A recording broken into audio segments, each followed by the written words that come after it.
नमस्कार, CNBC आवाज पर आप सभी का स्वागत है। नए साल को वेलकम करने का सभी लोग इंतजार कर रहे हैं और सवाल यही है कि निवेश कहां पर आएगा और आप लोग कहां पर पैसा डालेंगे। तो उसी पर हम करेंगे चर्चा इस आधे घंटे में। वैसे आप सब जानते हैं कि इस साल यानी कि 2023 में जो ऊंचाइयां बाजार ने हासिल की है उसमें रिटेल निवेशक यानी कि आप जैसे निवेशक, मुझ जैसे निवेशकों की एक बड़ी भूमिका रही है।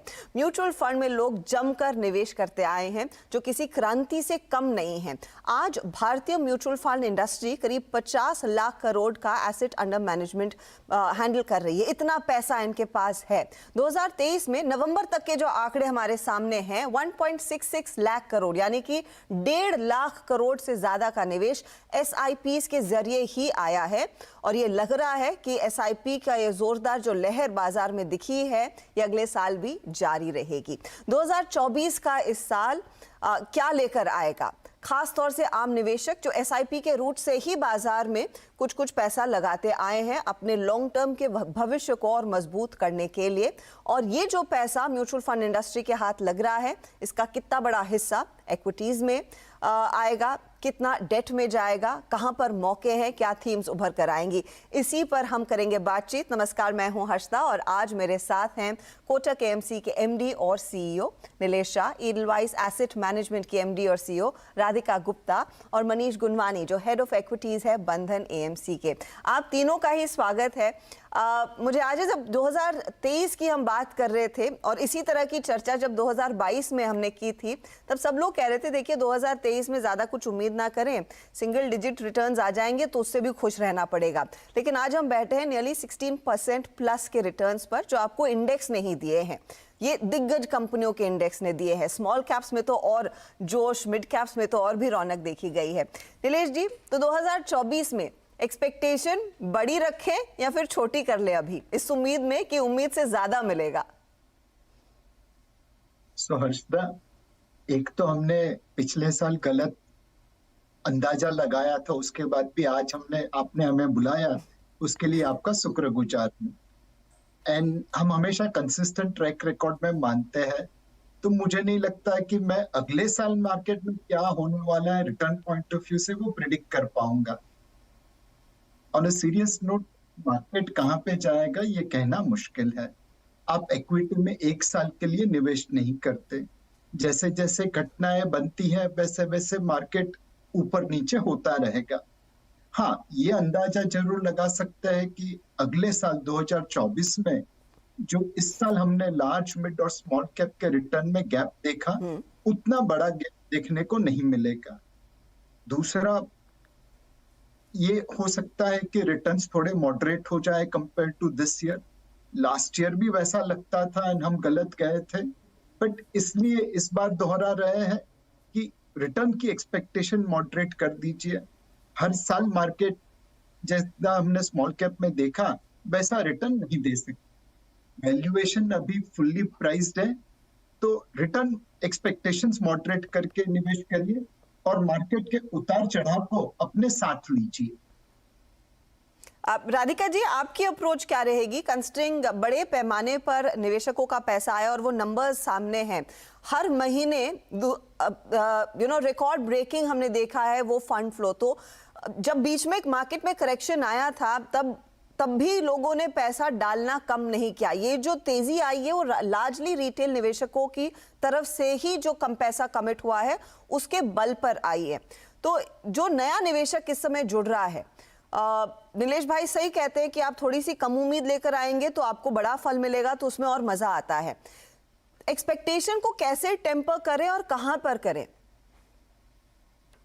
आई थिंक एक तो रिटेल निवेशक हमारा मैच्योर हो गया है, वो अब SIP के जरिए निवेश करता है, गिरते हुए बाजार में निवेश करता है। और पहले तो FII और DII के बीच में बड़ा कंपटीशन होता था, लोग ऑब्सेस्ड होते थे FII से, लेकिन आज के रिटेल निवेशक ने, म्यूचुअल फंड डिस्ट्रीब्यूटर AMC ने हिंदुस्तान के कैपिटल मार्केट्स को आत्मनिर्भर जेन्युइनली बनाने की कोशिश की है और हमने रिटेल निवेशक की सफलता देखी है। अब जहां तक 2024 की बात है, मुझे लगता है अच्छे साल जैसे 2023 के बाद अनफॉर्चुनेटली एक्सपेक्टेशंस, उम्मीदें बहुत ज्यादा बढ़ जाती हैं, थोड़ी अनरियलिस्टिक हो जाती हैं। लोग स्मॉल कैप के रिटर्न देख के सोचते हैं कि अगले साल भी 30% मिलेगा। और मैं वही चेतावनी देना चाहूंगी कि अपनी एक्सपेक्टेशंस रियलिस्टिक रखिए। इसका सुधारण, इसका सोल्यूशन ये है कि आप निवेश करें, खासकर स्मॉल एंड मिड कैप में, तो आप वो एसआईपी के जरिए निवेश करें। हमने देखा है कि चाहे मार्केट बुरे से बुरा भी रहे, अगर आप 5 से 10 साल की एसआईपी करें, मार्केट फ्लैट भी रहे, तो एसआईपी इन्वेस्टर का रिटर्न हमेशा ठीक ठाक होता है, क्योंकि वो बढ़ते और गिरते मार्केट में दोनों में यूनिट्स खरीदता है। तो एसआईपी के जरिए अगर आप निवेश करेंगे तो शायद आपका आउटकम बेटर रहेगा और आप ये जो आने वाले वॉलेटिलिटी है इसको अच्छे से हैंडल करेंगे। इस दौरान एसआईपी की इंपॉर्टेंस सबसे ज्यादा है, जहां अभी वैल्यूएशंस खड़ी। जो आपने बात कही और नीलेश जी ने बात कही, मनीष, उस लिहाज से जब स्मॉल मिड और लार्ज कैप का गैप करना कम होगा, यानी कि लार्ज कैप सब कैचअप करेंगे, is what everyone is expecting, क्योंकि पिछले साल या फिर 2023 में 50% का रिटर्न आपका स्मॉल कैप इंडेक्स देकर गया है, जहां पर निफ्टी ने महज 17-16% के रिटर्न्स कमाए हैं। मुझे ये लगता है कि अगर आपको इंडिया की ग्रोथ स्टोरी खेलनी है तो मीडियम टू लॉन्ग टर्म में मिड और स्मॉल कैप में ही ज्यादा पैसा बनेगा, क्योंकि मेरे ख्याल से जिस तरह का दुनिया का माहौल बन रहा है कि हम लोग ऐसे माहौल में जी रहे हैं जब ग्लोबल ग्रोथ की कोई खास पॉजिटिव एक्सपेक्टेशन है नहीं, क्योंकि आप देखिए जापान, चाइना, यूरोप, यहाँ डेट और डेमोग्राफिक इश्यूज इतने मुश्किल है कि बहुत ज्यादा ग्रोथ आ नहीं सकता। यूएस थोड़ा इनोवेटिव इकोनॉमी है बट वो भी सिक्लिकली स्लो डाउन करेगा। तो ये जो बहुत बड़ी कंपनियां हैं उनके लिए बहुत ज्यादा अर्निंग ग्रोथ लाने में थोड़ा दिक्कत होगा, क्योंकि जब ग्लोबली ग्रोथ लो है तो इंडस्ट्री ग्रोथ बाय इटसेल्फ काफी सेक्टर में होगा नहीं बहुत ज्यादा, जो नॉर्मल ट्रेंड होता है वही होगा। बट मेरे ख्याल से इतना टेक्नोलॉजी चेंज है, इतने ट्रेंड चेंज है, manufacturing, PLI, China plus one, इसमें अगर हम करेक्ट स्मॉल कैप्स और मिड कैप्स को राइड करें तो 3-5 साल में अच्छा पैसा बन सकता है। नीलेश जी, लेकिन एक सवाल आता है कि भारतीय बाजार के वैल्यूएशन अब कहां पर है? काफी समय तक लोग कहते रहे कि महंगा है और पैसा लगाया नहीं, कि क्या हम 19,000 पर लगाएंगे, जब करेक्शन आएगा तब लेंगे, तब वो 20,000 हो गया, 20 का 21 का अब हम 22 की तरफ रुख कर रहे हैं। ये बताइए, मौजूदा वैल्यूएशंस पर जब हम 22,000 के आसपास या 21 से 22 के बीच में हैं, कैसे वैल्यू कर रहे हैं आप इस मार्केट को? और स्पेशली जब 2024 में कई बड़े इवेंट्स भी आने वाले हैं, भारत के इलेक्शंस, अमेरिका के इलेक्शंस, एंड मोस्ट इंपॉर्टेंटली जो बड़ा इकोनॉमिक इवेंट रहेगा वो शायद फेड रेट की तरफ से आएगा, जब वो पहला रेट कट आएगा, जिसका उन्होंने एटलीस्ट भरोसा दिया है। हर्षिता, अगर आप देखें दुनिया के मार्केट में तो भारत यूएस डॉलर टर्म्स में नियरली ऑल टाइम हाई पे ट्रेड कर रहा है और पिछले 25-30 सालों से विदेशी निवेशकों को अच्छा पैसा बना के दे रहा है। इसके एकदम ऑपोजिट एंड पे चाइना एच शेयर है,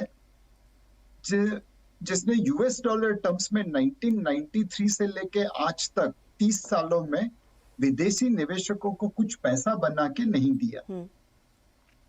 अगर परफॉर्मेंस देखे तो भारत चाइना के सामने काफी अच्छा है।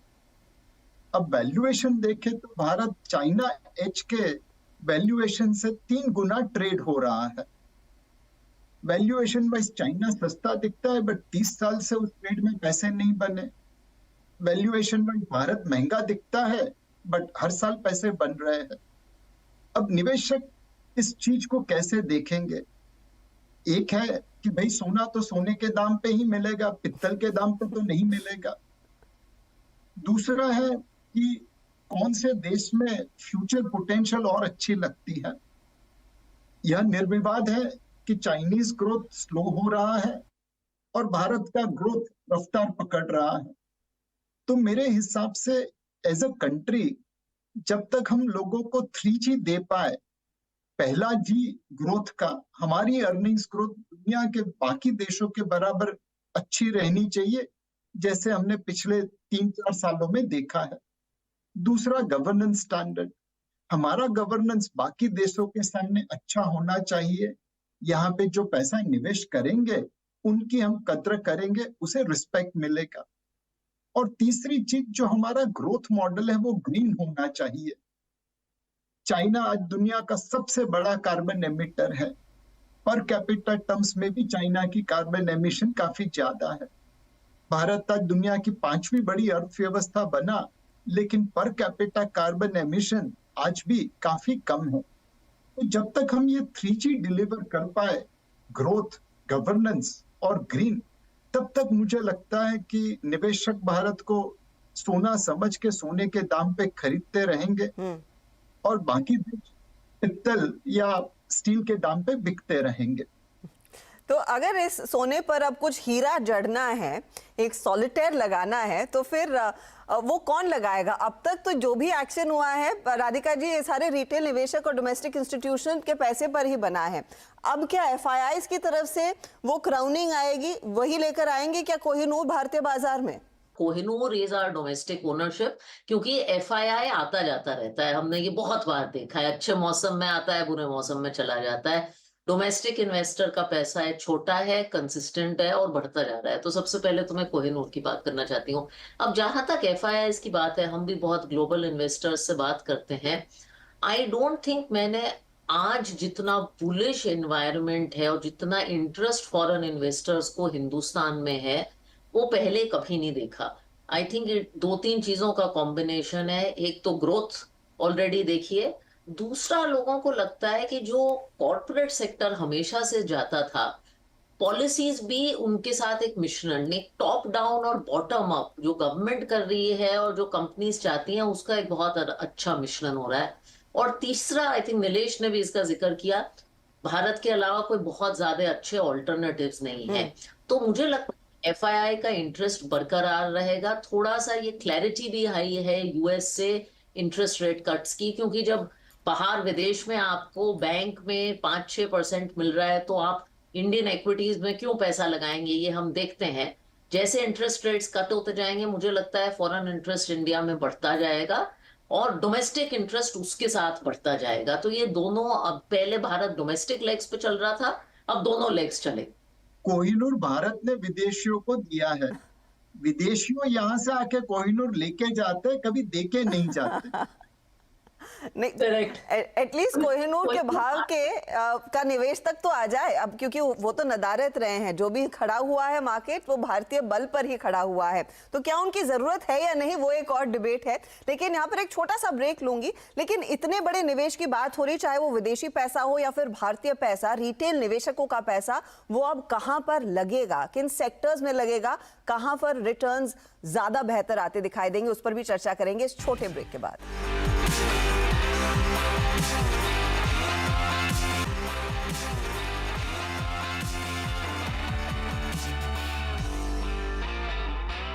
Welcome back. आप देख रहे हैं CNBC आवाज की एक खास पेशकश। 2024 का साल एक आम निवेशक के लिए कितना जोरदार रहेगा, खासतौर से म्यूचुअल फंड इंडस्ट्री के पर्सपेक्टिव से हमें समझने की कोशिश करें। मेरे साथ है कोटक AMC के Nilesh Shah, Edelweiss asset management की राधिका गुप्ता और साथ ही साथ बंधन AMC के मनीष गुनवानी। मनीष जी, साफ है कि देखिए, भारतीय बाजार में रिटेल निवेशकों का जो कमिटमेंट है, वो लंबे समय का ये रिश्ता है और आसानी से ये पैसा बाहर नहीं जाएगा। सवाल यही है कि FIIs कब आएंगे और कितना लगाकर जाएंगे। लेकिन जब भी हम इस मनी फ्लो की बात कर रहे हैं और जिस तरह के एसेट्स अंडर मैनेजमेंट पर आप सब लोग बैठे हैं, मुझे ये बताइए, इस समय अगर नया पैसा कमिट होना है और 2024 के बारे में एक फ्रेश अप्रोच लेनी है, लीडरशिप कहां से आएगी? एक तो ये जो वैल्यू चेन है पावर का, बहुत ग्लोबल और डोमेस्टिक, उस पे मेरे ख्याल से अभी भी काफी रिस्क रिवॉर्ड अच्छा है ये पूरे वैल्यू चेन में। सेकंड ये है कि जो रूरल और मास कंजम्पशन है, वो लास्ट 3-4 साल में काफी वीक रहा है। तो इसका वीकनेस इसलिए था क्योंकि कोविड और इन्फ्लेशन जैसे दो शॉक्स लगे थे, जो बॉटम 50-70% हाउस होल्ड के लिए उनकी बैलेंस शीट काफी हिट हो गई थी। तो हमको लगता है कि ये balance sheet repair process on है। Economy obviously doing very well. तो ये बैलेंस शीट जो रिपेयर हो रहा है मास हाउस होल्ड का, वो ठीक हो जाएगा और मास कंजम्पशन में रिवाइवल होगा। तो जैसे 2 wheeler, FMCG, micro finance, cement जैसे सेक्टर्स हैं जो मास कंजम्पशन से लिंक्ड है, इसमें भी अच्छा इन्वेस्टमेंट प्रोपोजिशन है अभी। थर्डली, एक मेरे ख्याल से थोड़ा टैक्टिकल आइडिया है। टैक्टिकल मतलब थोड़ा शॉर्ट टर्म साइकिल की। हमें लगता है कि जो ग्लोबल ग्रोथ है उस पे भी काफी बेरिशनेस है अभी, स्पेशली चाइना को लेके। तो जब चाइना में लोग बहुत ही ज्यादा नेगेटिव होते हैं तो बाउंस बैक आने का अच्छा चांस है। तो मेटल्स और कमोडिटीज में एक ट्रेड बन सकता है, बट ये थोड़ा शॉर्ट टर्म ट्रेड है हमारे ख्याल से। नीलेश भाई, आपकी बिग बेट क्या रहेगी 2024 के लिए? क्या वो बैंक्स रहेंगे या फिर पीएसयूज रहेंगे जिन्होंने मैक्सिमम रिटर्न्स कमा कर दिए हैं इस साल? सो हर्षदा, ये एक ऐसा समय है जहां पे आप गलतियां नहीं करेंगे तो अच्छा है। तो कुछ चीजें जो हम नहीं करना चाहेंगे, एक, बहुत सारे काउंटर ऐसे हैं जहां पे फ्लोटिंग स्टेक बहुत कम है जी। और जो माल है बाजार में वो कुछ हाथों में है और वहां पे वो लोग सेलिंग बहुत रिलक्टेंटली करते हैं। तो छोटी मोटी बाइंग की वजह से भी दाम बढ़ रहे हैं और वैल्यूएशन आसमान को छू रहे हैं। तो उन सारे क्षेत्र से हमें दूर रहना है। आज नहीं तो कल वहां पे सप्लाई आएगा तो अपने आप दूध का दूध, पानी का पानी हो जाएगा। अपार्ट फ्रॉम जो चीज मनीष भाई ने बताई, बैंकिंग एंड फाइनेंशियल सर्विसेज, यह एक क्षेत्र है जहां पे हमें लगता है प्राइवेट सेक्टर बैंक्स का अब दौर आएगा। Credit growth and deposit growth दोनों डबल डिजिट में है। एनपीए थोड़े अनसिक्योर्ड लोन्स पे बढ़े हैं बट फिर भी काफी कंट्रोल में है और प्रॉफिट ग्रोथ जारी है। कैपिटल एडिक्वेसी रीजनेबल है। तो मेरे हिसाब से private sector banks and financial services में एक दौर आ सकता है। दूसरी एक थीम जो लंबे समय के लिए हम निवेश कर रहे हैं वो मैन्युफैक्चरिंग की है।